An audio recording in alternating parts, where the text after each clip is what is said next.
पहली कुरिन्थियों 11 अध्याय उसका 23 पद क्योंकि यह बात और 32 पद तक पढ़े।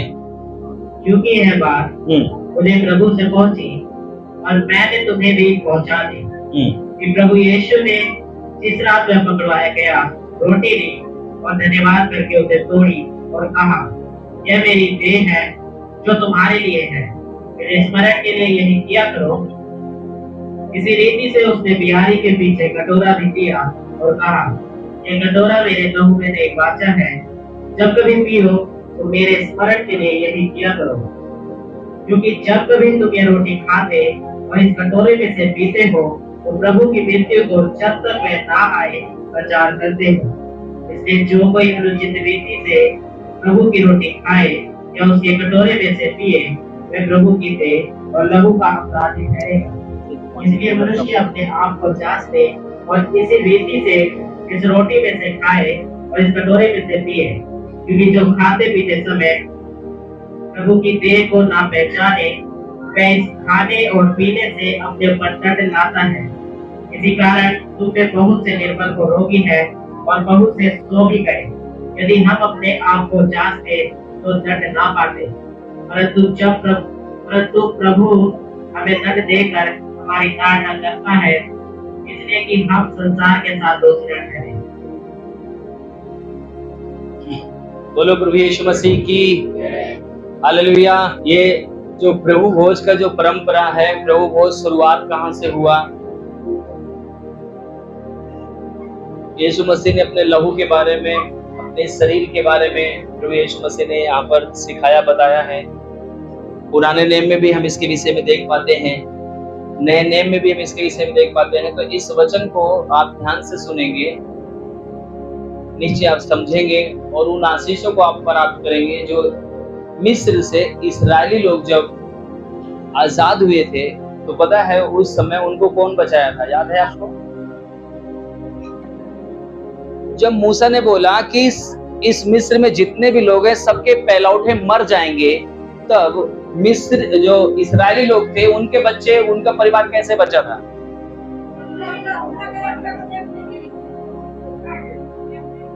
एक मेवना काटा गया, उसका लहू निकाला गया, जितने इस्राएली लोग थे सबके चौखट पर उस मेवने का लहू लगाया। जब मृत्यु उस इलाके में, उस शहर में, उस गांव में, उस गली में, उस मोहल्ले में जब मृत्यु का आत्मा जब चला तो जिन जिन घरों में लहू लगा था उनको पता क्या किया? बख्श दिया। उनके घरों में किसी का भी मृत्यु नहीं हुई। और बाइबल बताती है कि जितने भी मिस्री लोग थे उनके सब, चाहे बेटे हो, चाहे बेटी हो, चाहे पशु हो, सबके जो पहलौठे थे सब मर गए। तो पता है कौन बचाया था? मेवने का लहू। हम लोग प्रभु भोज लेते हैं, मेवने का आज हम लोग जब प्रभु भोज लेते हैं तो यीशु मसीह ने भी शरीर के बारे में, लहू के बारे में चर्चा करते हैं, बताते हैं। मंदिर के अंदर, आराधनालय के अंदर जब बताते हैं तो कुछ लोग उनका विरोध करते हैं, पथराव करना चाहते हैं, मारना चाहते हैं। पर पता है पौलुस अपने वचन में, जो परमेश्वर का वचन उनको मिला है पौलुस को, जो पौलुस लिखते हैं, अगर आप देखोगे तो 23 पद को मैं चाहूंगा दोबारा से पढ़ेंगे।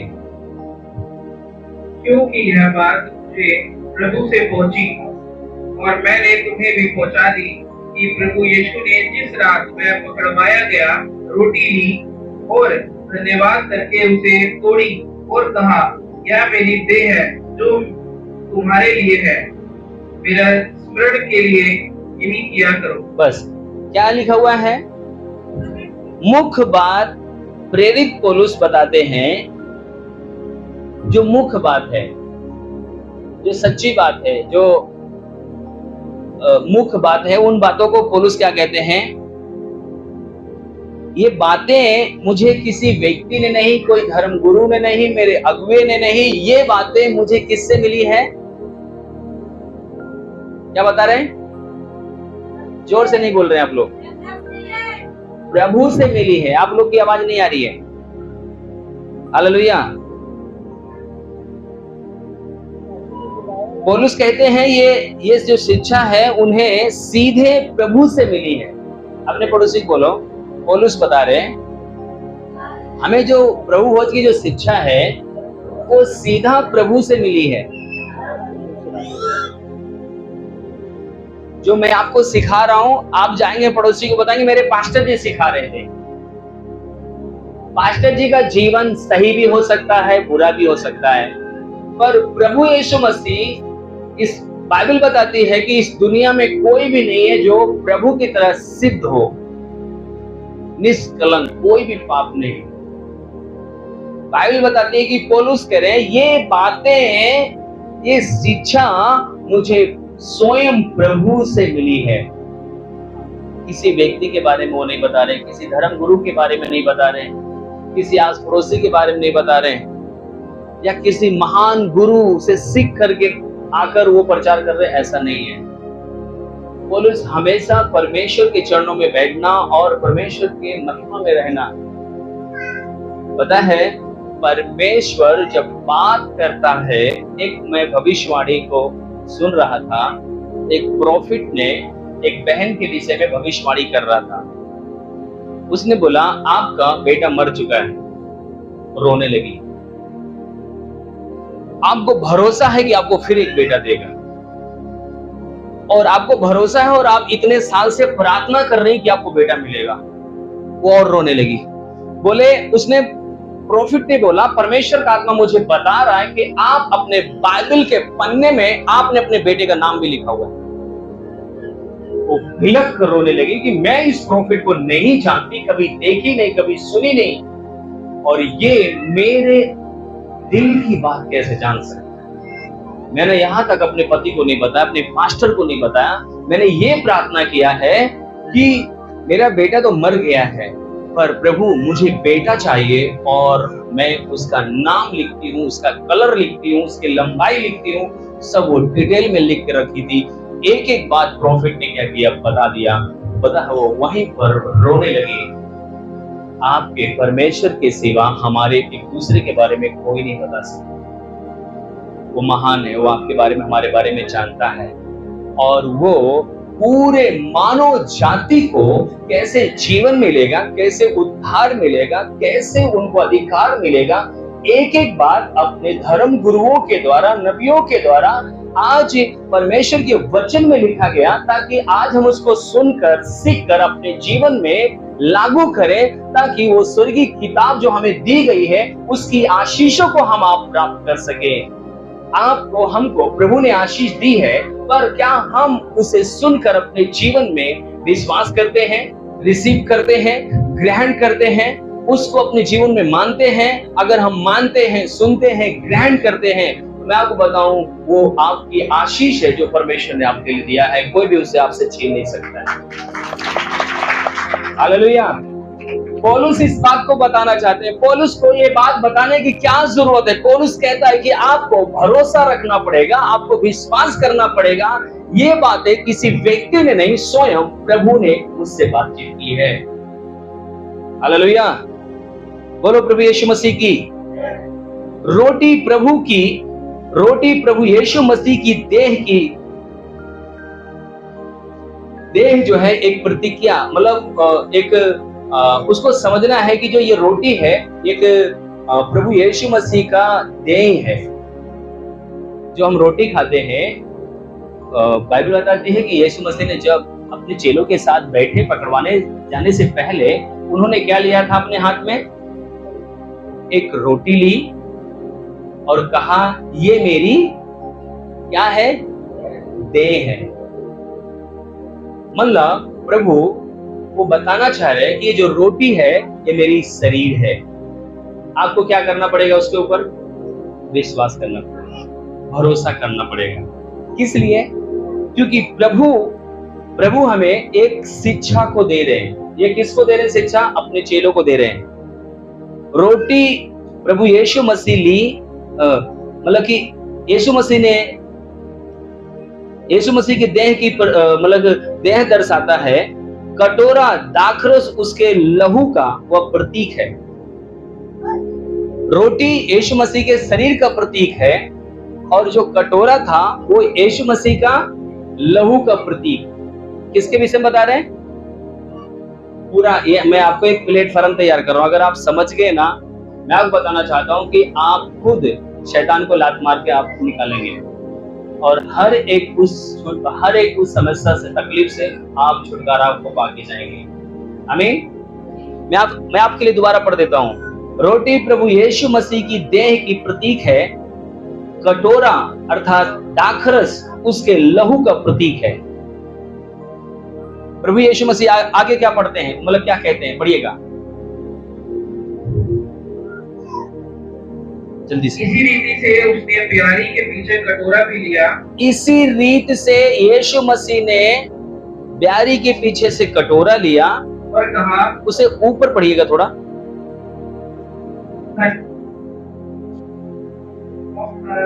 क्या मेरी देह है जो मेरे लिए है, या मेरी स्प्रिट के लिए यही किया करो। हाँ, इसी रीति से उसने प्यारी के पीछे कटोरा भी लिया और कहा, यह कटोरा मेरी लहू में एक नई वाचा है, जब कभी पियो तो स्प्रिट के लिए यही किया करो। क्या करो?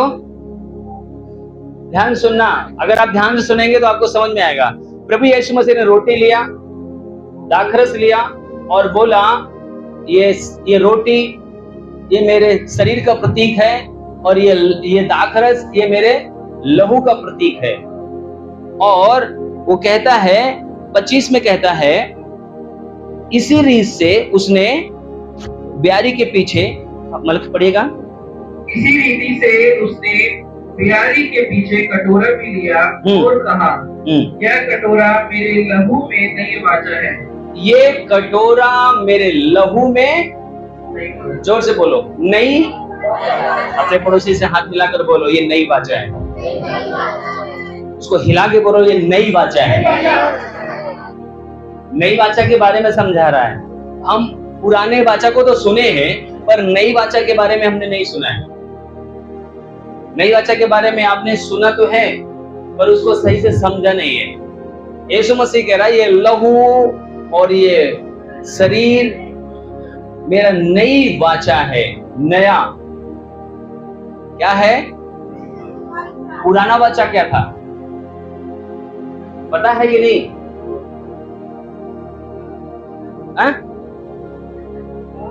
जोर से बोलो। हाँ, बोलो बोलो, कोई नहीं। आपको अच्छा बहुत बहुत बहुत वचन पढ़ने वाला ही बता सकता है, बाकी लोग तो बैठे रहेगा गूंगा बनकर।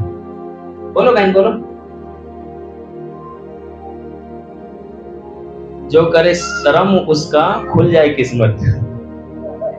हालेलुया। बोलो प्रभु यीशु मसीह की। आप बोलोगे तो अच्छा लगेगा मुझे।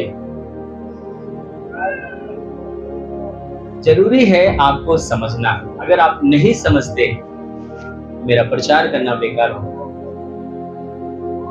कई बार पता क्या होता है, जब आप समझ जाते हैं और आपके अंदर एक तीर की तरह वचन जाता है और आप अपने जीवन को बदल देते हैं, आप पश्चाताप करते हैं, आपका आंसू बहने लगता है। पड़ोस वाला बोलता है, ये रो क्यों रहा है? आपको नहीं पता, जीवित वचन उसके हार्ट को टच कर दिया है। इसीलिए लिखा हुआ है, परमेश्वर का वचन गुर्दे गुर्दे को छेद करता है, आर पार। आमीन, हालेलुया। मैं उसके विषय में थोड़ा नई वाचा के बारे में बताना चाहूंगा।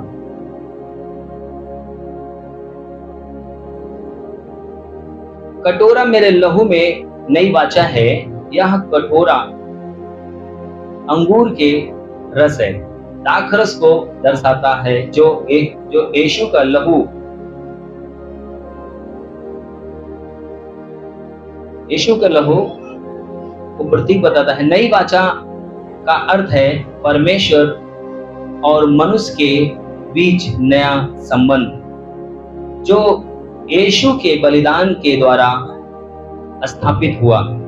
पुराने नियम में वाचा पशुओं के लहू से होता था, परंतु अब प्रभु यीशु अपने लहू से पूर्ण और स्थापित वाचा मतलब बनाई। इब्रानियों 9 उसका 12 से लेकर 15 तक आप जब पढ़ेंगे, वहां पर पूरा पुराने नेम के बारे में दर्शाया गया, बताया गया। जो पुराना जो वाचा था वो क्या है, पढ़िएगा, थोड़ा सा समझ में आएगा आपको। क्योंकि जब तक आप पढ़ेंगे, आपको अगर थोड़ा कुछ हो रहा है पूछ सकते हैं या लिख लें आप। और बकरों और बछड़ों के लहू के द्वारा नहीं, ध्यान सुनो, बकरों और बछड़ों और के लहू के द्वारा नहीं, उसके लहू के द्वारा नहीं, पर अपने ही लहू के द्वारा। पर यीशु मसीह कह रहा है बकरे और बछड़ों के लहू के द्वारा नहीं, पर यीशु मसीह कह रहा है मैं अपने ही लहू के द्वारा एक ही बार पवित्र स्थान में प्रवेश किया, पवित्र स्थान में प्रवेश किया और अनंत छुटकारा प्राप्त किया, और अनंत जीवन का क्या किया, छुटकारा प्राप्त किया। ध्यान रखना, थोड़ा सा इसको मैं मुझे समझाने दीजिएगा। इसमें जो लिखा हुआ है कि पवित्र स्थान में क्या किया, प्रवेश किया। आपको पता है पुराने नेम में कोई इंसान को कोढ़ हो जाता था, कोई बीमारी हो जाती थी या कोई पाप होता था, तो जो याजक होता था वो अपने आप को पूरा महीना लगता था वो अपने आप को शुद्ध रखने में। अपने बच्चों के, अपने पत्नी के साथ नहीं रहता, उपवास प्रार्थना में रहता, मनों को शुद्ध करता, आराधना प्रार्थना में रहता।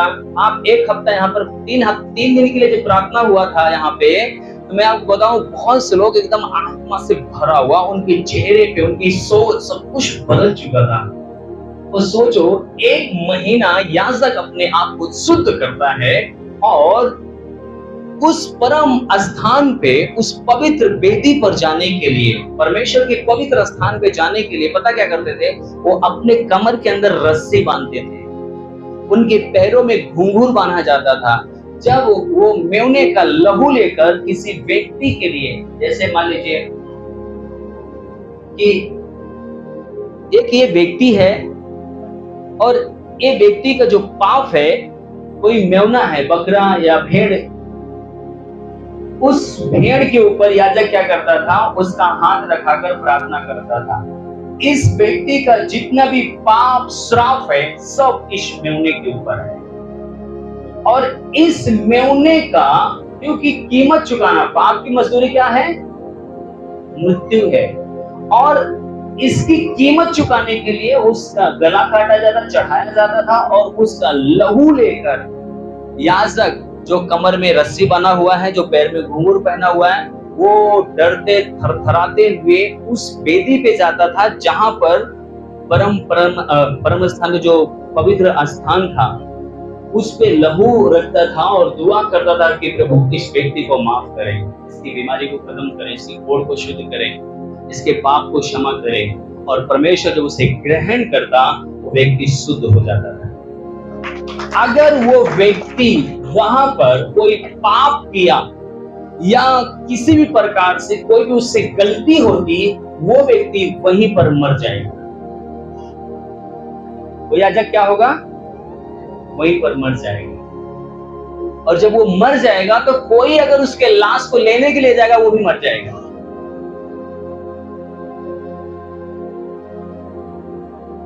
इसलिए उसके पैरों में रस्सी रहती थी, उसके पैरों को, उसके कमर में रस्सी रहती थी, उसके पैरों में घुंघरू छम छम सुनाई देता था कि जिंदा है। अगर उसकी आवाज बंद हो गई, काफी समय लग गया, मर गया, तब लोग क्या करते थे, उस रस्सी से उसकी लाश को खींच लेते, क्योंकि कोई भी किसी की जरूरत नहीं उस परम स्थान पे जाए। इस वचन को दोबारा पढ़िए।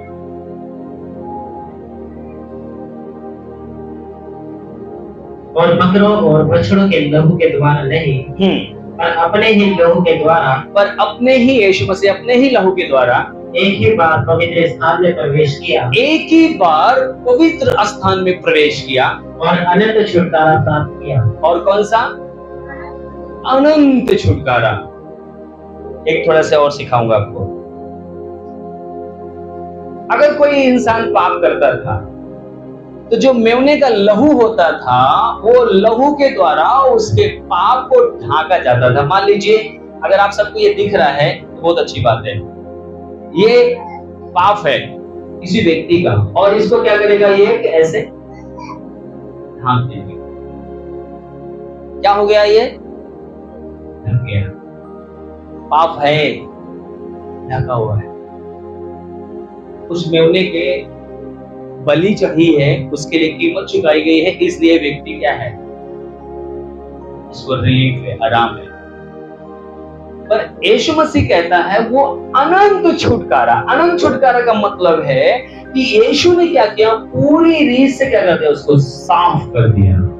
फिनिश, पाप की सामर्थ को तोड़ दिया कलवरी क्रूस पर। सब कुछ, इसीलिए कहता है कि सब कुछ पूरा हुआ, नीचे से लेकर ऊपर तक मंदिर का पर्दा फट गया और आज हम सब उसके बेटी पे आ सकते हैं, आराधना कर सकते हैं, प्रार्थना कर सकते हैं, दुआ कर सकते हैं। हालेलुया, बोलो प्रभु यीशु मसीह की। उसने क्या किया? अनंत काल के लिए, हमेशा के लिए आपके गुनाह और पाप को क्या कर दिया? धो दिया। आपको यही मैं समझाना चाहता हूं। कई बार आपके लाइफ में, आपके माइंड में, आपके दिमाग में एक बात आती है, मैंने इस हफ्ते प्रार्थना नहीं किया, मैं इस हफ्ते चर्च नहीं गया, मैंने क्या नाम है, मैंने ये कर दिया, परमेश्वर गुस्सा हो जाएगा, नाराज हो जाएगा। शैतान आपके मन में इतना गलत विचार और ख्याल डालता है, आप प्रभु से दूर होना शुरू हो जाते हैं, प्रार्थना करना बंद कर देते हैं, बाइबल पढ़ना बंद कर देते हैं, आपके अंदर डर, भय आ जाता है। मैं आपको बताऊं, अगर मेरे पिता से मेरी तनमन भी हो जाए, मेरी कुछ लड़ाई भी हो जाए, अगर मैं मुसीबत में रहूंगा तो मेरा पिता सब कुछ मेरे लिए निछावर करने के लिए तैयार रहेगा, वो कभी नहीं छोड़ेगा।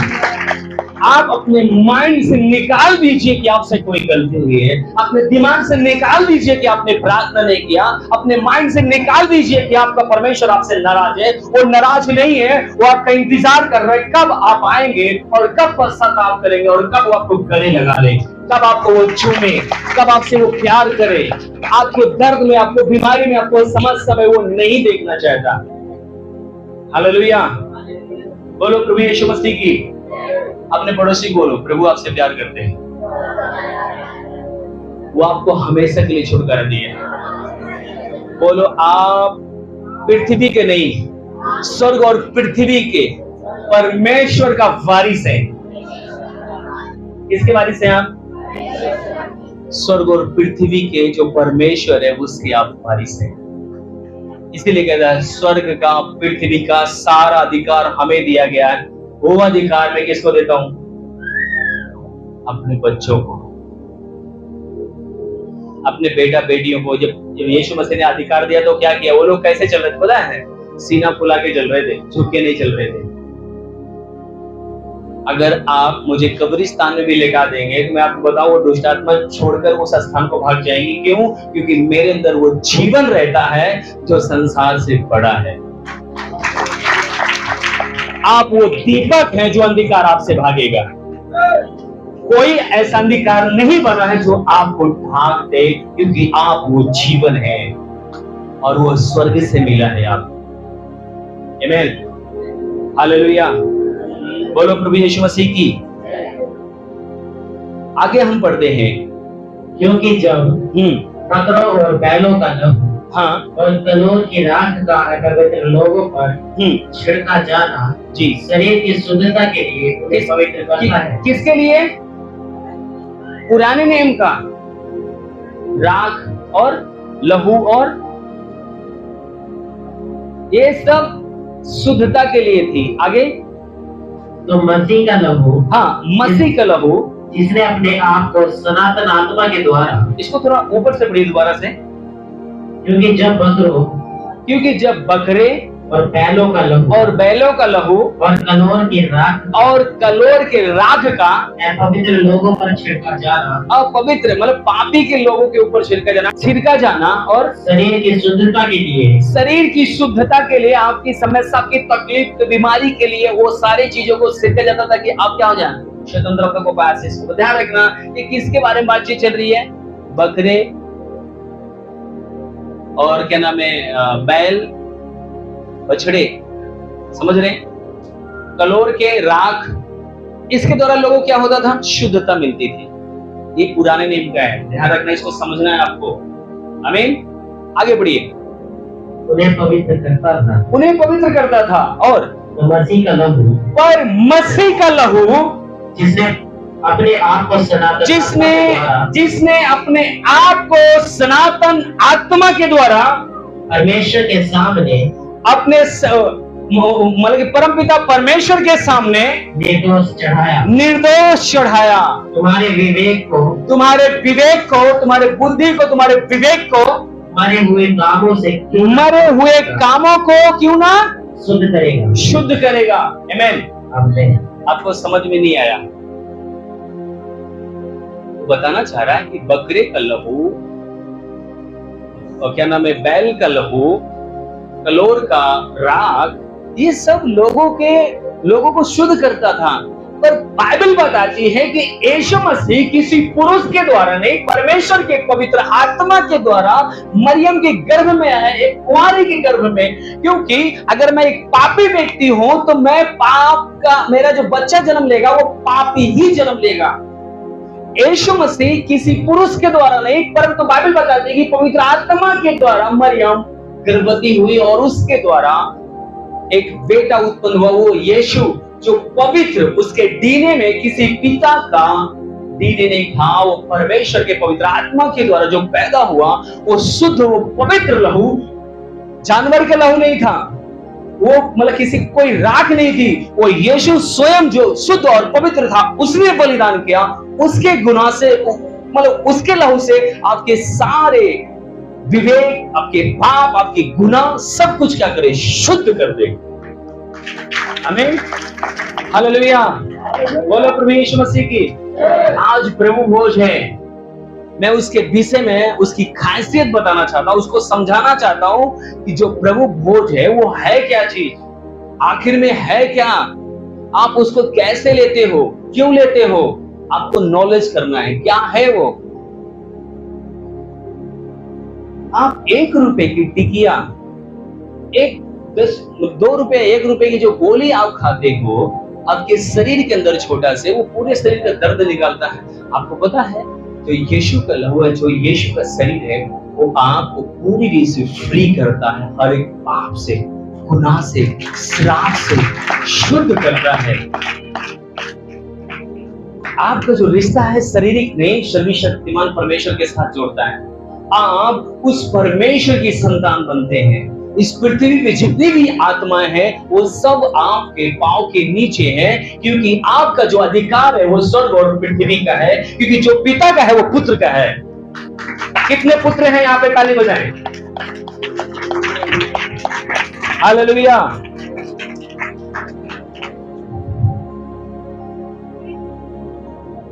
मतलब 15 तक पढ़ दीजिए, ठीक है।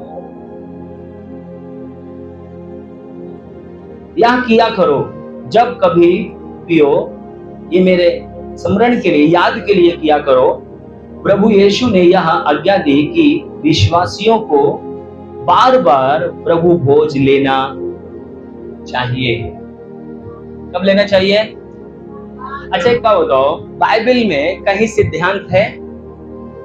सिद्धांत, प्रभु भोज का सिद्धांत है? कभी आपने खोज नहीं किया होगा, सर्च नहीं किया होगा। मेरी तो आदत पड़ी है, पास्टर जब तक हाथ नहीं रखेगा मेरे कमर का दर्द जाएगा ही नहीं। आज राहुल यहाँ पर गवाही दे रहा था, पता आपको? अभी गवाही जब संपूर्ण हो जाएगी तो मैं आपको बताऊंगा। अभी 4% उसको समस्या है, पर मेरा विश्वास है आज वो भी खत्म होगा। आपको पता है, जब मैं मनन करने के बाद मैंने पता क्या किया, एक नहीं कई गवाहियों को सर्च किया, देखा, मनन किया। मैंने यहां से प्रभु भोज बनाया और उसके घर पहुंचाया। प्रतिदिन आपको प्रभु भोज लेना, ये बीमारी नहीं रहेगी आपके शरीर में जब प्रभु भोज आपके, क्योंकि पता है आप यीशु का शरीर और यीशु का लहू अपने शरीर में ले रहे, कोई बीमारी का स्थान आपके शरीर में रह नहीं जाएगा, सब नष्ट होगा। डॉक्टर भी हैरान होगा, कुर्सी छोड़ के सोचेगा ये क्या हो रहा है। प्रभु भोज आसान नहीं है। आप रोगी होकर आए ना, तो प्रभु भोज आपके शरीर में जाएगा, वो सारी बीमारी को नाश करेगा, आपको शुद्ध करेगा। कोई परंपरा नहीं कि प्रभु भोज है तो वो चलते हैं। आज कैसे लेना है, उपवास के साथ आना है, पश्चाताप के साथ आना है, गिड़गिड़ाना है, रोना है, भाई खाना है। प्रभु ये आपका शरीर जो मेरे लिए दिया गया, आपका लहू जो मेरे लिए पाया गया, वो साधारण नहीं है, वो असाधारण है। स्वर्ग में उसके लिए मीटिंग बैठाई गई थी, अचानक नहीं हुआ है। हालेलुया, बोलो प्रभु यीशु मसीह की। बार बार प्रभु भोज लेना चाहिए।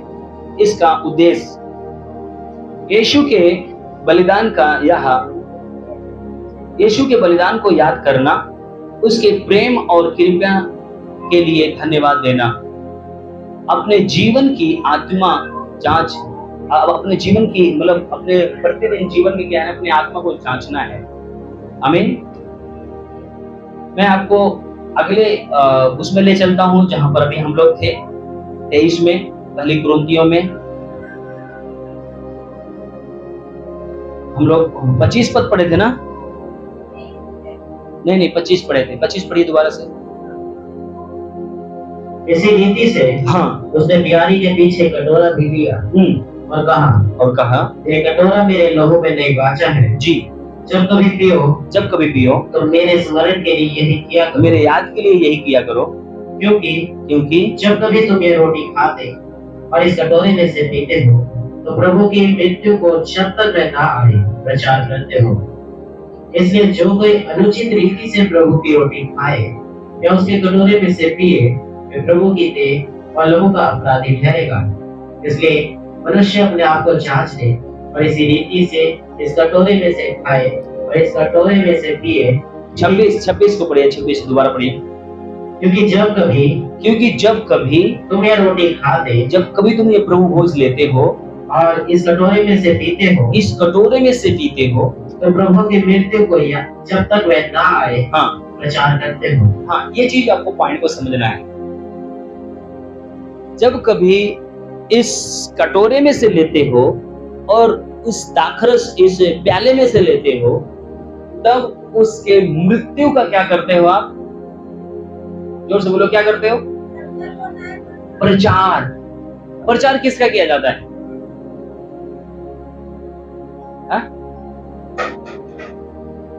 अच्छा, आपने सुना है इस दुकान पे जहर मिलता है, आकर आप पिए। ऐसा मिला है कहीं? आपने सुना है? प्रचार के बारे में बोला गया है। आपको पता है जब ये प्रचार किस लिए दिया गया, किस लिए? अभी हमने इसके विषय में बातचीत किया था। प्रचार इसलिए क्योंकि अभी हम लोग ने साफ पहले जो छुटकारा था, पहले जो पाप था आपका, कैसे किया जाता था? ढांका जाता था। पहले जो छुटकारा होता, पहले जो आपका पाप क्षमा किया जाता था या आपका पाप ढांका जाता था, किसके लहू के द्वारा? बकरे के, मेमने के, बछड़े के, उस जानवरों के, पशुओं के लहू के द्वारा। पर हम ये प्रचार करते हैं यीशु मसीह का लहू जो हमारे और आपके लिए बहाया गया, वो अनंत काल के लिए, मतलब आप अनंत काल का मतलब है वो कभी नष्ट ना होने वाला। आप उस जीवन को प्राप्त करते हो कि आप इस शरीर में एक दिन जरूर आप सो जाएंगे पृथ्वी पर आपका आत्मा नहीं मरेगा। आपका आत्मा या तो अनंत काल की आग में, उस नरक की आग में तड़पने के लिए जाएगा, या तो उस परम पिता परमेश्वर अब्राहम की गोद में जाएगा। अगर आप लोग को याद हो तो कल मैंने एक वीडियो भेजा, कितने लोग देखा उस वीडियो को? आपने देखा? क्या था उसमें? अब्राहम और धनवान क्या कर रहा था? आप लोगों ने नहीं देखा? कोई छोटी वीडियो थी 1 मिनट की, धनवान और लाजर के बारे में और अब्राहम के बारे में। धनवान नरक में चीख रहा है, चिल्ला रहा है कि अब्राहम पिता, एक बूंद पानी का लाजर से बोल कि आकर मेरे जीभ में डाले। इसका मतलब है धनवान जब मरा था तो उसकी शरीर पृथ्वी पे दफना दी गई थी, उसकी आत्मा नरक में तड़प रही थी। और आत्मा क्या मांग रही थी? पानी। मतलब आपका आत्मा गरम ठंडा को महसूस करती है, और वो आत्मा नरक में जब जल रही थी तब वो पानी को मांग रही थी कि एक बूंद पानी नहीं है। आज आप कितने बूंद अपने शरीर में नहाते हैं और व्यर्थ कर देते हैं, कितने लोग टोटी खोल देते हैं। मैं आपको बताऊं, वहां पर एक बूंद के लिए धनवान चिल्ला रहा था, तरस रहा था। और प्लस लाजर, तो क्या नाम है, धनवान को जब अब्राहम ने बोला तुझे पता है कि तेरे और मेरे बीच में एक ऐसी खाई है, ना तो कोई वहां से यहाँ आ सकता है, ना यहाँ से तेरे पास कोई जा सकता है, ऐसा कोई जगह नहीं है। फिर बोलता है प्रभु मुर्दों में से लाजर को भेज कि मुर्दों में से जी उठकर जो मेरे भाई हैं, कहां पर? पृथ्वी पर।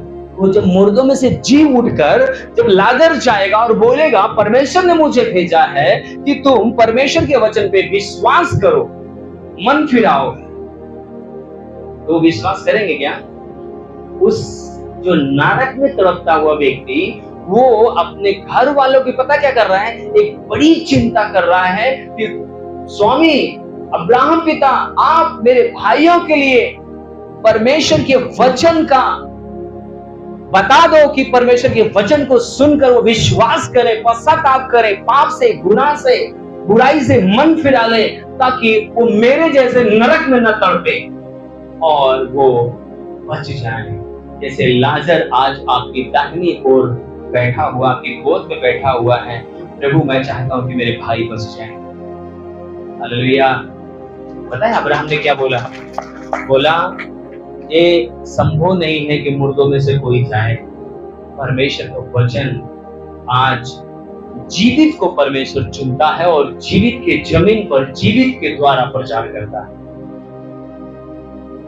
मरे हुए अगर आकर आपको बताएंगे तो आप वाकई में विश्वास नहीं करोगे, पर आज जीवित अगर आपको चिल्ला चिल्ला कर बता रहा है पश्चाताप करने के लिए, गुनाह से मन फिराने के लिए, और उस यीशु का जो लहू हमारे और आपके लिए जो बहाया गया है, यीशु का लहू जो ये 26 वचन में जो पढ़ रहे हैं हम लोग, इस बात को समझने के लिए कि यीशु का जो लहू है वो क्या दर्शा रहा है, क्या बता रहा है। आज इसमें ऐसे बहुत से भाई हैं, बहुत से बहन हैं, आप पता है कई साल से आप आ रहे हो, आपने पता है अपने मन को नहीं फिरा पाया है, अपने मन को नहीं फिरा पाए आप। बहुत कुछ अपने आंखों से आपने देखा होगा, बहुत गवाहियां आपने सुना होगा, चिन्ह चमत्कार आपने देखा होगा, पर पता है एक छोटी सी लोमड़ी पूरी दाख की बारी को क्या करती है? बर्बाद कर देती है। पता है लोमड़ी क्या करती है आपको? जो दाख की बारी होती है ना, लोमड़ी क्या करती है? बतिया को खाती है। बतिया समझते कि नहीं? बतिया समझते? बतिया है?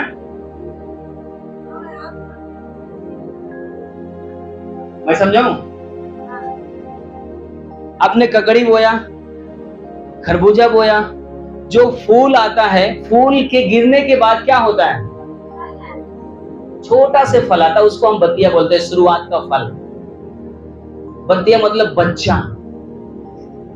और जितने नरम नरम फल होते हैं वो सारे दाग की बारी का सबको छोटी सी लोमड़ी क्या करती? बर्बाद कर देती है, पूरा फसल खराब कर देती है। आपका छोटा से पाप, बीड़ी, दारू, व्यभिचार, ये आपको नरक में लेके जाने वाला है। आपको नहीं पता है, एक व्यक्ति यहाँ पर चिल्लाकर आत्मा से आपको बोल रहा है और आपको कोई प्रभाव नहीं पड़ता, आपके कान नहीं चू नहीं आता है, और आप यहाँ से बाहर निकलने के बाद फिर आप वही जीवन जीते। ध्यान रखना, प्रभु आपको न्याय लेगा, आपका कड़ा न्याय होगा। पता क्यों? क्योंकि आपने प्रभु के वचन को सुना है, और वो धन्य है जो नहीं सुने, उनको कम दंड मिलेगा दंड उनको भी, पर उन्होंने सुना नहीं है। हालेलुया, बोलो प्रभु यीशु मसीह की।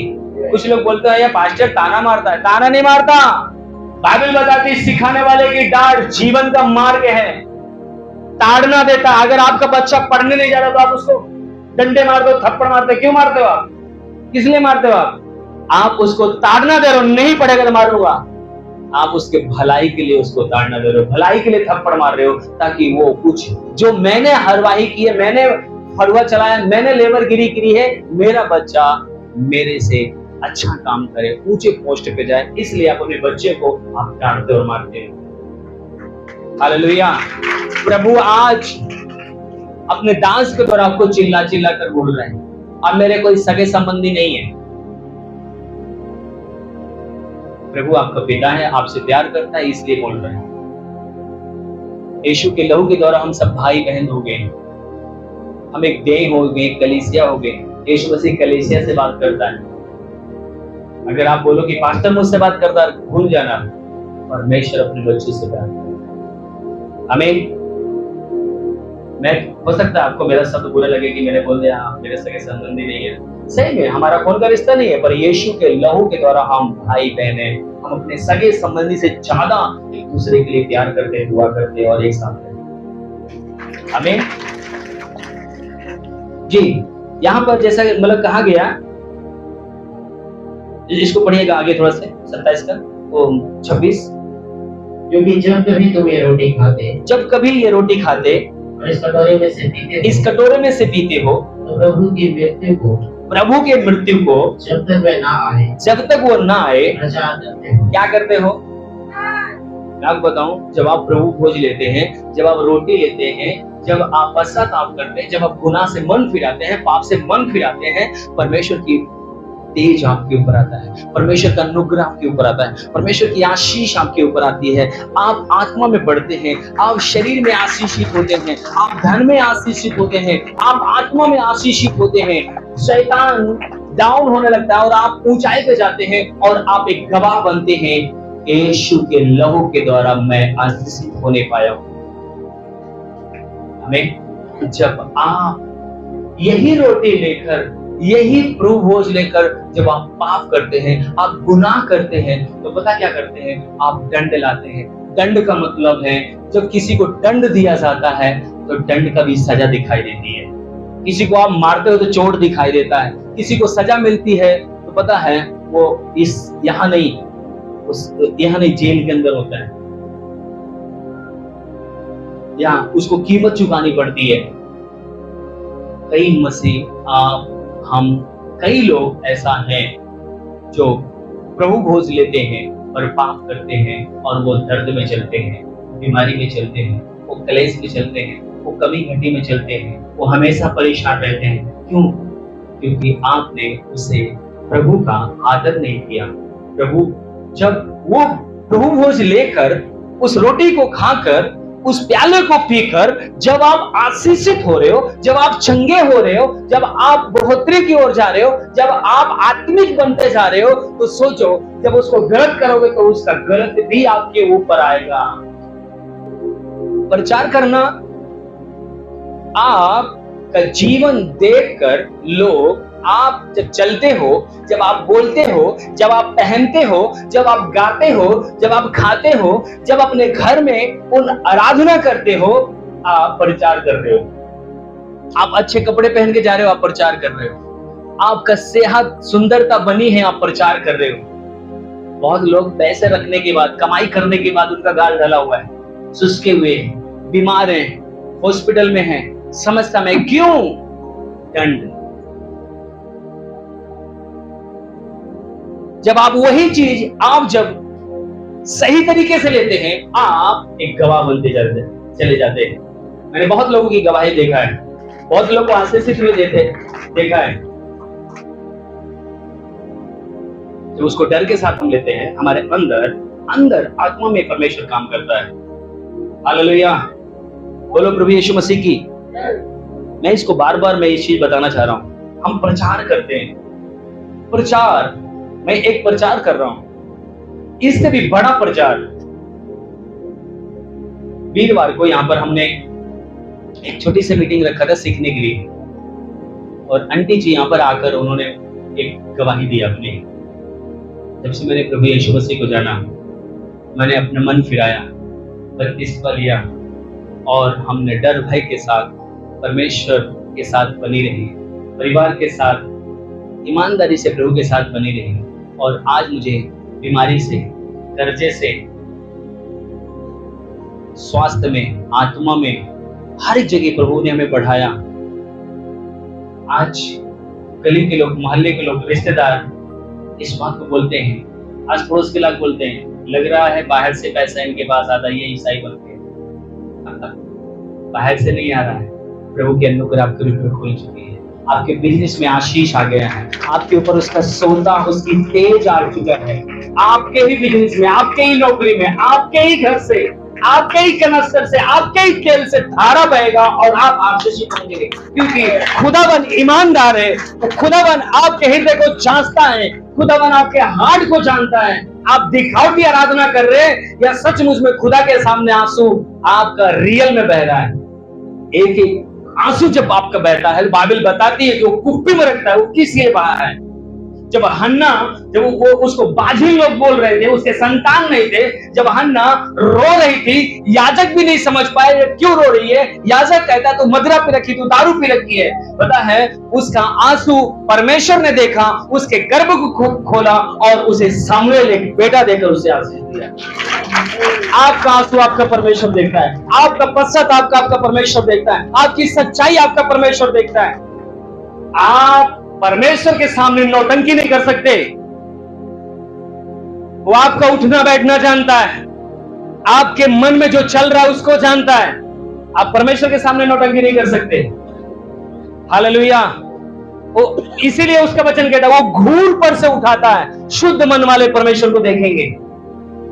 क्योंकि जितना आप पवित्रता में जाएंगे, जितना आप शुद्धता में जाएंगे, जितना पश्चाताप करेंगे, आप परमेश्वर के करीब पाएंगे अपने आप को। कल हमारे बीच में 2-3 नबी आए थे, यहां पर बैठे थे, सारा दिन मैं उनके साथ था। उन्होंने जॉनी लीवर के साथ बॉम्बे में मीटिंग करके आए। वो बोल रहे थे, जॉनी लीवर बता रहे थे कि मेरे घर के सामने एक बियर बार था। बियर बार का मतलब उनके घर में एक ऐसा वो कमरा बना रखे थे, तो उसको बियर बार बना रखे थे। बोले जब तक मैं टुल्ली नहीं हो जाता, कदम इधर उधर नहीं पड़ते, तब तक मैं घर में नहीं जाता था। मैंने क्या नाम है, 20 साल मैंने अपनी पत्नी को बेवकूफ बनाया। उनकी यूट्यूब पे गवाही भी है, इतना मैं दारू पीता था, इतना मैं दारू पीता था कि मैं क्या बताऊं, अपने जीवन को नरक बना दिया था। पैसा बहुत था, शोहरत बहुत थी, और जब मेरा बच्चा बीमार पड़ा, डॉक्टर हाथ खड़े कर दिए, सब एक ही बेटा, क्या होगा। बोले कि परमेश्वर ने मेरे बेटे को हील किया, यहाँ पे ट्यूमर थी, उसे परमेश्वर ने चंगाई दिया, मैंने अपने जीवन यीशु को दिया। बोले सच्चे दिल से मैंने पश्चाताप किया। और उनकी गवाही में सुन रहा था, उन्होंने बोल रहे थे कि एक मेरा कोई फैन था जो मुझे बहुत फॉलो करता था, वो मेरे पास आया, बोले मुझे ऑटोग्राफ दीजिए, ऑटोग्राफ। और जब वो बहन आई स्टेट के पास, जैसे ही अपना पर्चा दिया, उनका हाथ टच हो, बहन गिर गई।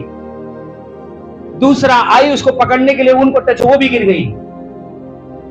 बोले नहीं क्या हो रहा है, ये क्यों लोग गिर रहे हैं। परमेश्वर बोला तूने सच्चे दिल से मुझे स्वीकार कर लिया, अपने पापों को छोड़ दिया, इसलिए मैं तेरे अंदर आ गया, मैं तुझे शुद्ध कर दिया।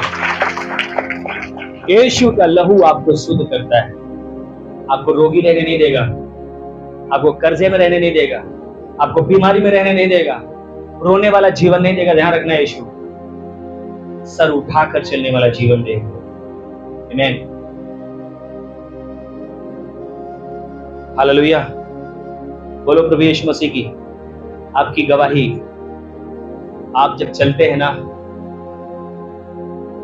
प्रचार कर रहे हैं लोगों को।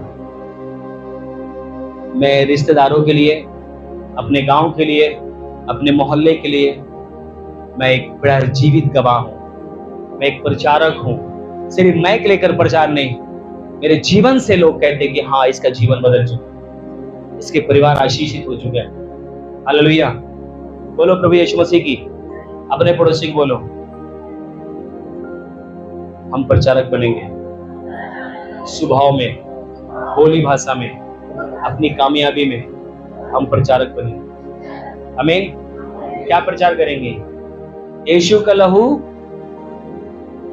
एक गाना है ना, यीशु का लहू सारे पापों से शुद्ध करता हमें। आमीन, हालेलुया।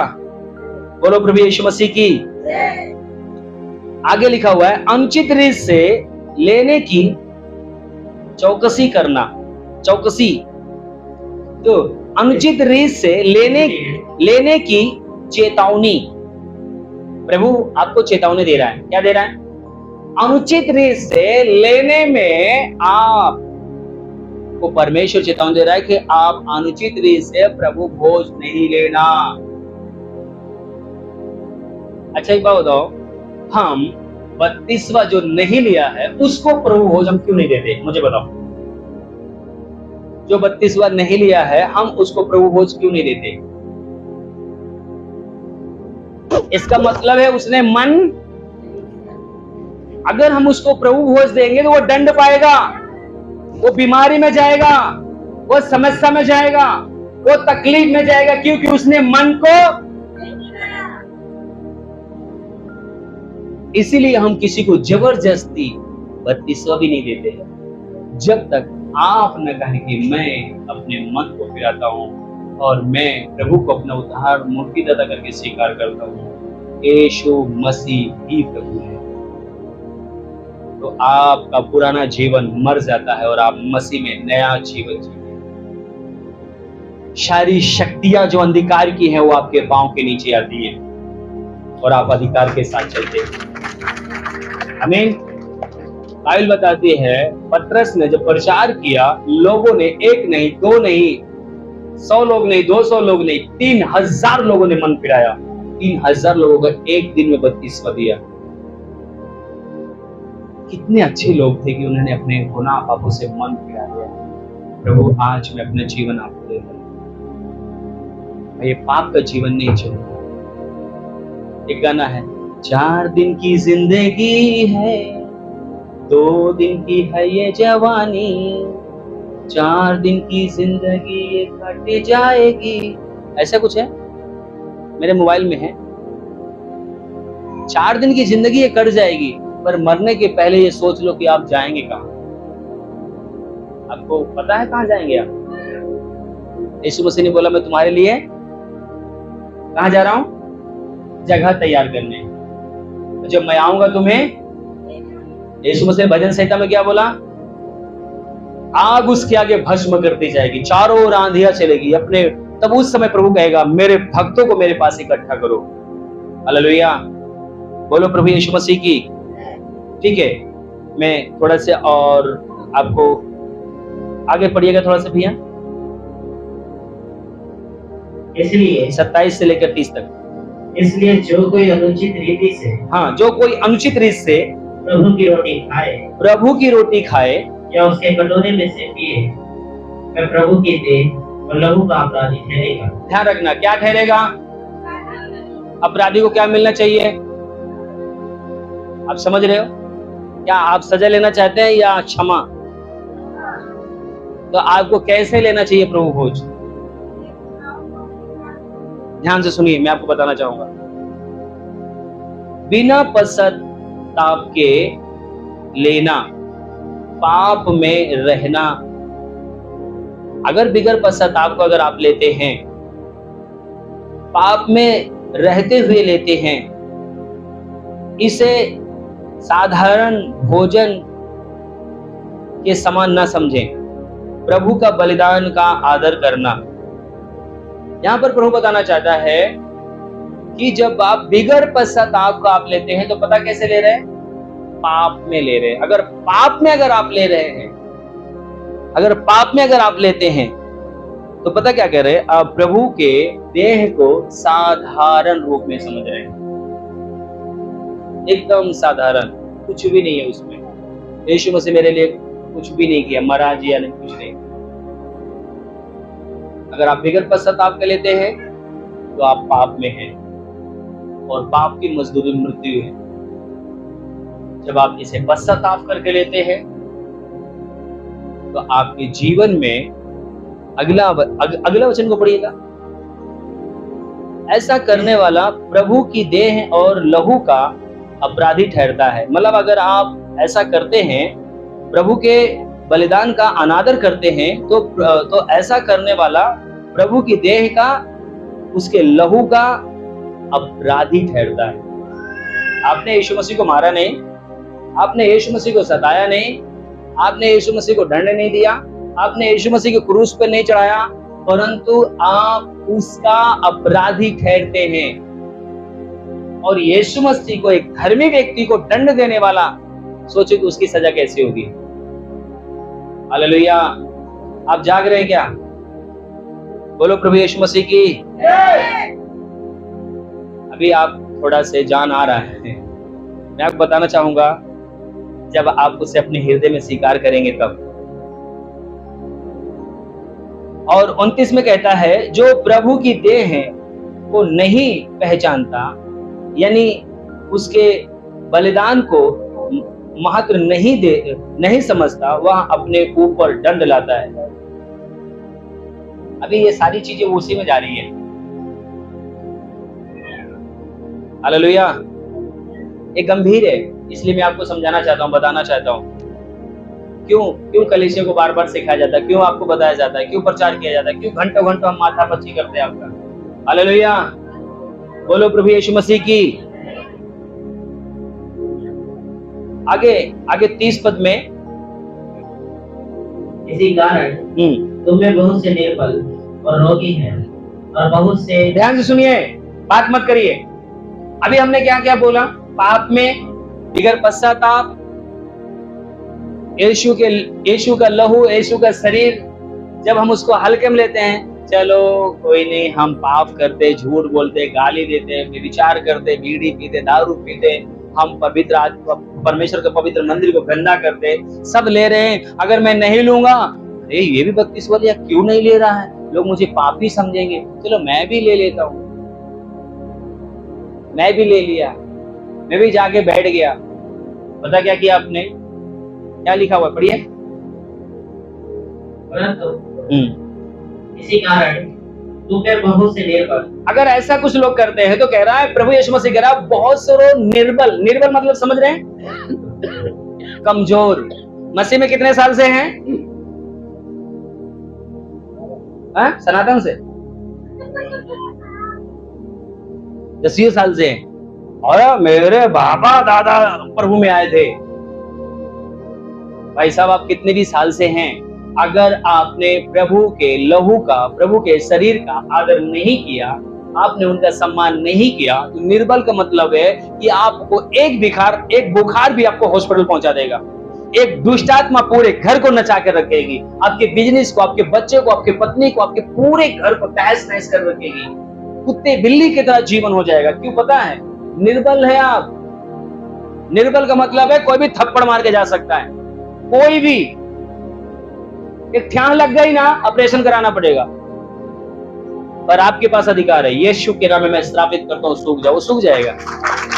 अगर आप निर्बल हैं, नहीं कर सकते।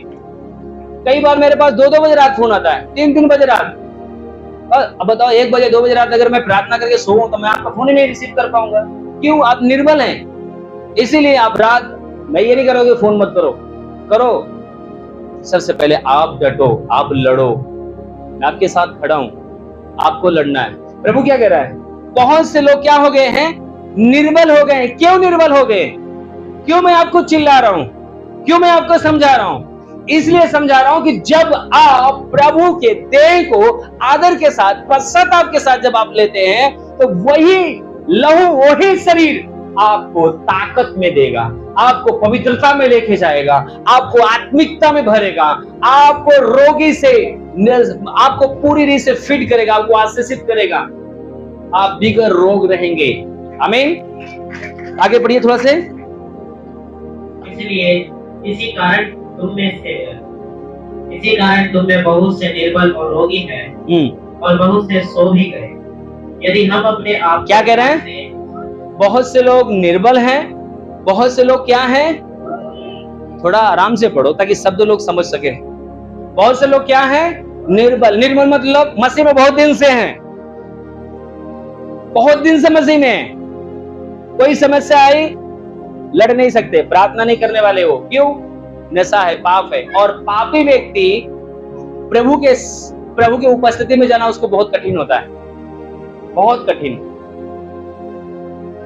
आप प्रार्थना करने में डरेंगे, आप प्रार्थना नहीं करेंगे। कई बार पता है, जब आप आत्मा में नहीं रहते, जब आप प्रार्थना में नहीं रहते, आपको बोलते हो प्रार्थना करो, नहीं भैया आप करो ना, आप हैं तो। क्यों? आपके अंदर डर आ रहा। अगर आप आत्मा में हैं मैं डांटता हूं, अभी निकलेगा ये दुष्ट आत्मा, अभी निकलेगा ये बीमारी। आमीन। बहुत से लोग निर्बल वो लोग हैं जो प्रभु के साथ ईमानदारी से नहीं हैं। प्रभु के साथ वादा तो किया है, प्रभु मैं नई सृष्टि हूं, पुरानी बातें क्या हो गई हैं, पुराने नंबर मेरे मोबाइल से, पुराने रिश्ते गंदे क्या हो गए, पर अभी भी आंख मारते हो कभी कभी। ये आपके लिए खतरनाक है। आपको हंसी लगेगा, मजाक लगेगा, पर वाकई में सच्चाई है। बहुत से लोग निर्बल है, और बताता है अगला वचन, बहुत से लोग रोगी हैं, प्रभु भोज लेने के बावजूद भी रोगी हैं। क्यों? अनुचित रीत, अनुचित रीत से लेना। अनुचित रीत के लेने का मतलब क्या है? आप किसको मतलब क्या समझते हैं अनुचित रीत से लेना? जो पहली बार आए हैं मैं क्षमा चाहता हूं, हो सकता है आपके सर के ऊपर से वचन जाए, आप नहीं समझ पा रहे। मैं बिल्कुल सरल तरीके से समझाने की कोशिश कर रहा हूं आप सबको। अनुचित रीत का मतलब यही है जो आपने पश्चाताप नहीं किया, आपने अपनी बुराई को छोड़ा नहीं, आप अभी तक उन गलतियों में बने हुए हैं, और आप कलीसिया में एक परंपरा है कि प्रभु भोज चलते हैं, प्रभु भोज ले लेंगे। एक अनुचित रीत से आप ले रहे हैं। पर आप घर से एक विचार बनाए, प्रभु आज के दिन में उपवास रहूंगा, रोते हुए, घुटने टेकते हुए, प्रभु मैं आज तेरे शरीर में भागी होने जा रहा हूं। अभी क्या बोला गया? जब तक यीशु ना आए तो हम उसके मृत्यु को क्या करते हैं? प्रचार करते हैं। आपको पता है यीशु का लहू यीशु की मृत्यु कैसे हुई थी? एकदम सड़ाकली, एकदम गला काट दिया, ऐसा भी नहीं हुआ। पता है बाइबल बताती है यीशु मसीह के 39 कोड़े नंगे बदन पर मारा गया। 2.5-3 किलोमीटर उनको पैदल उस क्रूस को लेकर उनको गए और सोटे कोड़े मारते गए। बाइबल बताती है कि हथौड़ी से 9 इंच का कील उनके हाथों में ठोका गया। उनके दोनों पैर रख के हथौड़ी से उनके पैरों को ठोका गया। उनके सर पे कांटों का ताज डंडे से ठोका गया और उनको टांग दिया गया। अगर आपको ऐसे हाथ पांव, संजय दत्त एक मूवी में बता रहा था कि शायद यीशु मसीह को कोई रूल वो कर रहा था, वहां पर कुछ क्रूस पे चढ़ाना था, कुछ ऐसे कुछ मूवी थी। उससे कोई क्या नाम है जो उससे पूछने वाला था, उसने पूछा आपको कोई ऐसी सीन याद है जो टहल जाए? पता उसने क्या बोला? बोला एक सीन याद है, क्रूस पर जब मुझे लटकाए थे तो लोग बोल रहे थे पर मेरी जान नहीं कर रही थी, मैं कह रहा हूं चट्टी उतारो मुझे, मेरी जान निकल रही है। ऐसे मुझे बांधा गया था। सोचो कि यीशु मसीह को कोड़े मारा गया, हाथ में किल्ली ठोकी गई, पैर में किल्ली ठोकी गई, और दर्दनाक 1 घंटे 2 दिन में काफी। पता है दूसरे दिन यीशु को पुलिस वाले को उतार के जब तक उठा कर चले, और यीशु मसीह वही चीज जो क्या कहते हैं पशु का बलि आप चढ़ाते थे, यीशु मसीह पूरी दुनिया के लिए अपने आप को दिया, वो बलिदान को अपने आप को, ताकि हम विश्वास करके जब प्रभु को उसके बलिदान का विश्वास करते हैं, हमारे ऊपर उसकी काम करना शुरू होते हैं। हम उसके साथ करने को जाते हैं विश्वास में। उसकी सामर्थ्य मेरे जीवन में, मेरे परिवार में, मेरे घर में, मेरे बच्चों में, मेरी नौकरी में, मेरे बिजनेस में काम करती है, और उसका जो हमारे बंधन है, श्राप है, सब टूटता है। उसकी पवित्रता, उसकी धार्मिकता, उसकी सच्चाई मेरे जीवन पे कब्जा करना शुरू करती है। और जैसे क्या नाम है गंदगी पानी को, गंदगी जो है ना पानी क्या करता है साफ करना शुरू करता है, वैसे यीशु का लहू हमारे अंदर से आत्मिक शारीरिक तमाम गंदगी को साफ कर देता है, शुद्ध कर देता है, और हमें हर एक बीमारी से, हर एक रोग से, हर एक पाप से, हर एक गलत से क्या करता है साफ करता है। हमें अभी हम लोग ने अपनी कई गवाहियां को सुना है, वो गवाही क्यों निकल रही है आपके अंदर से? अगर यीशु मसीह को मारा गया और मारने जाने के बाद जब यीशु मसीह को कब्र में रखा गया और कब्र में यीशु मसीह को जब दफना दिया गया, तो पता है बाइबल बताती है यीशु मसीह तीसरे दिन जिंदा हो गया। अगर यीशु मसीह जिंदा नहीं होता कब्र से, तो आज मैं आपको यहाँ प्रचार नहीं करता। अगर यीशु मसीह मर ही जाता ना, तो मैं प्रचार नहीं करता। यीशु मसीह कब्र को फाड़ कर तीसरे दिन जी उठा और जिंदा 40 दिन तक पक्के प्रमाणों से लोगों को बताया कि मैंने मृत्यु को हरा दिया। देखो मेरे हाथ में, पैर में माजर में जो भाला मारा गया, जो कीरी ठोकी गई, मैं जिंदा हूं, मैं वही हूं, मैं मृत्यु के हराम हूं। 40 दिन के बाद बादलों में उठा लिया गया यीशु मसीह। आमीन। अगर आज यीशु मसीह मुर्दों में से जिंदा नहीं होता ना, तो मैं आपको प्रचार नहीं करता, आपको नहीं बताता, और आपके लिए मैं चैलेंज से दुआ नहीं करता। आपकी कैसे भी बीमारियों में उसको डांट नहीं सकता था, आपके अंदर जो दुष्ट आत्मा में उसको डांट नहीं सकता था। क्यों पता है? क्योंकि मेरे अंदर कोई सामर्थ, कोई शक्ति नहीं थी, पर यीशु के ऊपर विश्वास लाया और वो सामर्थ, वो भाव और वो अधिकार वो हमारे ऊपर आता है। और ये मेरे ऊपर नहीं, हर एक विश्वास करने वालों के अंदर बाइबल बताती है कि उसके अंदर चिन्ह होगा जो दुष्ट आत्माओं को निकालेंगे, बीमारों को चंगा करेंगे। आमीन। हालेलुया। बोलो प्रभु यीशु मसीह की। इस कारण कुछ लोग निर्बल हैं, कुछ बीमार हैं, कुछ सो भी गए, मतलब मर गए। मर जाने का मतलब है इस शरीर में मरना तो सबको है, और कुछ लोग नरक चले गए। शरीर से छूटने के बाद कहाँ चले गए? आप लोग ने सुना है कभी गवाही किसी की, कोई स्वर्ग जाकर वापसी आया है आत्मा में? उस लोग ने सुना होगा यूट्यूब पे। क्या सुना आपने? कोई बिशप, पास्टर, विश्वासी कहाँ पर है? नरक में। कुछ लोग पास्टर भी नरक में, बिशप भी नरक में, विश्वासी भी नरक में। क्यों? क्योंकि उन्होंने प्रभु को अनुचित रीत से जीवन जिया है। हालेलुया। तो चाहे पास्टर हो चाहे विश्वासी हो, दोनों अगर उसके वचन का धोखा करेंगे तो दोनों नरक में जाएंगे। अगर दोनों परमेश्वर के वचन का आदर करेंगे, दोनों प्रभु के पास हो। आमीन। हालेलुया। एक के लिए नहीं है, सबके लिए है वो। इसका मतलब है कि प्रभु बोझ को हल्के में लेना गंभीर बात है। हल्के में लेना गंभीर बात मतलब है कि अगर हल्के में ले रहे तो गंभीर बात है। इसका मतलब है कि आपके लिए खतरा है। हालेलुया। कुछ लोग कह रहे पास्टर जी कितने डरवा रहे हो आप। मैं डरवा नहीं रहा हूँ, लोग तो बच्चे नहीं है ना। एक बार हमको ऐसा लगता है, मैं बताना चाहता हूँ, गंभीर, बहुत गंभीर बात है अगर आप हल्के में ले गए। कल को अगर प्रभु यीशु मसीह मुझे खड़ा करेगा, अरे तो इतने दिन से चरवाहा था, तूने इनको सिखाया नहीं, बताया नहीं, तो मैं प्रभु से बोलूंगा, प्रभु यूट्यूब पे मेरी वीडियो है, इनको दिखा दो एक बार। आपके नजर में तो वीडियो है, ये यूट्यूब पे भी मैं रखता हूँ। हालेलुया। तो कोई बहाना नहीं होगा आपके पास। और खुदा ने खास्ता अगर आप सब चले गए तो ध्यान रखना, वहां स्वर्ग में ना तो दारू का ठेका मिलेगा, ना तो बीड़ी और पान की दुकान मिलेगी, ना ही वहां पर कोई लड़की मिलेगी। बाइबल बताती है पति और नर और नारी दोनों सबका रूपांतर हो जाएगा, सब वहां एक शुद्ध दूध की नाई रहेंगे। पता है कि नहीं?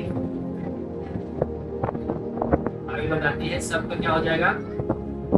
मेरी पत्नी मुझे नहीं पहचान पाएगी, मैं उसको नहीं पहचानूंगी कौन मेरी पत्नी है, कौन मेरा पति है। हो सकता है हम पहचाने, पर पति पत्नी के रूप में नहीं रहेंगे, सब रूपांतर प्रभु की महिमा में रहेंगे। आमीन। हालेलुया। बोलो प्रभु यीशु मसीह की।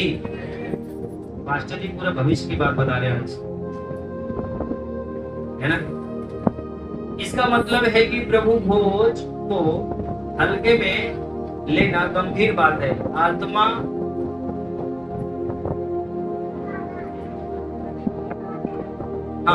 मनुष्य अपने आप को जांच ले, इसका मतलब अपने हृदय को देखना। जब आप संगति में आए, प्रभु के वचन को पढ़े, अपने जीवन को आप प्रभु को लेंगे तो क्या करना? आपको जांचना है, प्रभु इस महीने, इस हफ्ते मैंने कैसे जीवन दिया? क्या मैंने किसी को दुख दिया? क्या मैंने किसी के साथ बेईमानी की? क्या मैंने किसी को धोखा दिया? प्रभु आपका वचन कहता है कि यदि तुम किसी एक को एक गिलास पानी दोगे तो क्या मिलेगा तुम्हें? कोई नहीं बोलता है। अगर कोई दूसरा पास्टर आएगा ना, मेरे को ऐसे देगा, क्या सिखाया नहीं अपने लोगों को? ये बाइबल नहीं पढ़ते क्या? बाइबल क्या बताती है? अगर किसी को एक गिलास, अगर आपने एक ठंडा पानी एक गिलास दिया तो आपको क्या मिलेगा? क्या मिलेगा? मेरे को लगा कोई पूरा अधिकार मिलेगा। अगर एक गिलास आप किसी प्रभु के दास को, दासी को अगर एक गिलास आप ठंडा पानी पिलाते हैं तो क्या मिलता है? उसका प्रतिफल आपको मिलता है। अगर आप किसी को ठोकर खिलाए तो क्या मिलेगा? आप किसी को चूना लगाए तो क्या मिलेगा?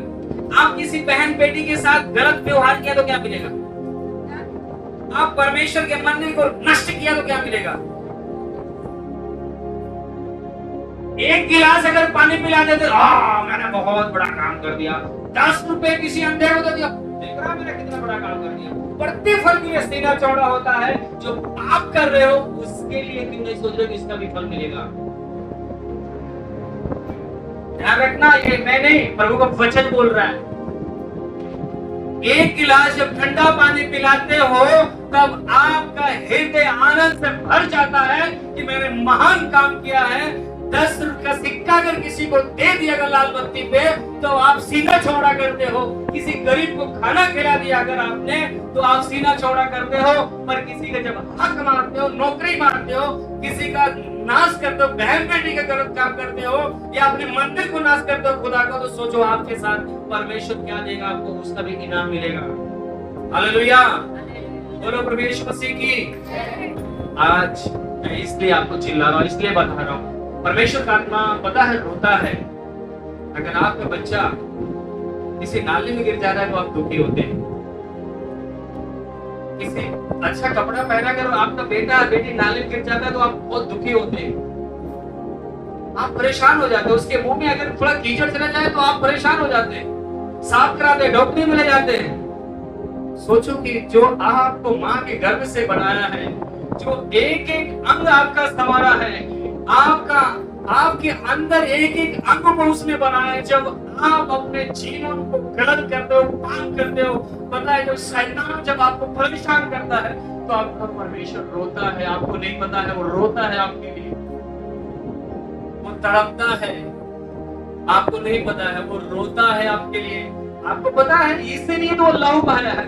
वो हमेशा आनंद काल के लिए आपको सेवन किया है, हमेशा के लिए शुद्ध किया है, आपको जीवन दिया है, आपका अधिकार का जीवन दिया है।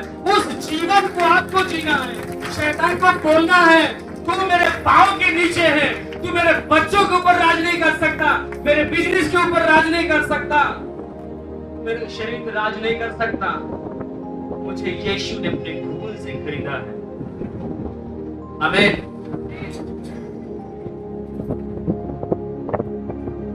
पता है यीशु मसीह ने क्या बोला?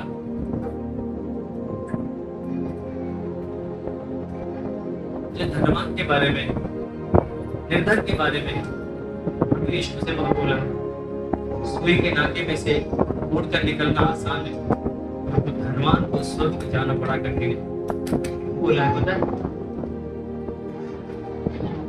क्योंकि जब पैसा आपके ऊपर आपके जीवन में आता है तो आपके नखरे बढ़ जाते हैं, आपके पाप का स्टाइल बदल जाता है,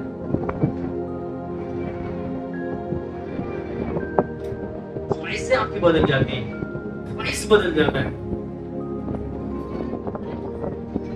प्रभु यीशु मसीह ने हमेशा पाप के ऊपर प्रचार किया, स्वर्ग के बारे में लोगों को बताया। यीशु मसीह पर कोई दोष नहीं लगा सकता। यीशु मसीह ने हमेशा चिल्लाया है, बाइबल खंगाल लो, बाइबल जांच लो, पुराना नेम नया नेम, पाप के ऊपर, क्योंकि पाप अगर करते हैं तो शैतान राज करता है। अगर आप पवित्रता में रहते हैं तो शैतान के ऊपर आप राज करते हैं, आप जयवंत जीवन जीते हैं। आमीन, हालेलुया, बोलो प्रभु यीशु मसीह की। मनुष्य अपने आप को क्या करे? जांच ले। इसका मतलब अपने हृदय को देखना, पापों को स्वीकार करना। अपने आप को क्या करना है? जांचना है। अपने पापों को क्या करना है? स्वीकार, अंगीकार करना है। दूसरों को क्षमा करना है। सही मन से प्रभु के पास आना है। अपने पड़ोसी से बोलो, अपने हृदय को देखना है, अपने पापों को स्वीकार करना है, दूसरे को क्षमा करना है, सही मन से प्रभु के पास। क्या आप थोड़ा देर के लिए अपने आप को अपने घुटने पे आकर और सच्चे दिल से यीशु, मैं एक छोटी सी कहानी आपको बताना चाहता हूँ, छोटी सी कहानी आपको मैं याद दिलाना चाहता हूँ। दो व्यक्ति मंदिर में जाते हैं, क्या करने के लिए? जोर से बोलो, क्या करने के लिए?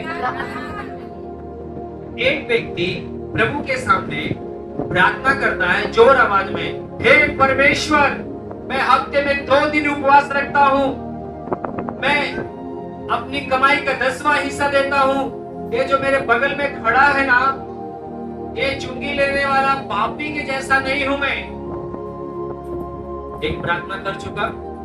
दूसरा वो घुटने पे आता है और पश्चाताप करता है, कहता है, हे परमेश्वर, मैं इस योग नहीं कि मैं अपना सर उठा के तेरी ओर देखूं, उस पापी के ऊपर दया कर, मुझे माफ कर। ये दोनों प्रार्थना की, मुझे बताओ किसकी प्रार्थना सुनी जाएगी? क्यों? क्योंकि वो सच्चे हृदय से वो अपने पड़ोसी को परदोष। यीशु मसीह की शरीर, यीशु मसीह की देह कलीसिया, अपने पड़ोसी, यीशु मसीह की देह कलीसिया। आपको बहुत पहली बात समझा रहा हूं। अगर आप, जैसे मैंने हृदय को शुद्ध, हृदय को देखना, पापों को स्वीकार करना, दूसरे को क्षमा करना, जब आप किसी के ऊपर दोष लगाते हैं तो पता है किसके ऊपर दोष लगाते हैं? यीशु मसीह के ऊपर।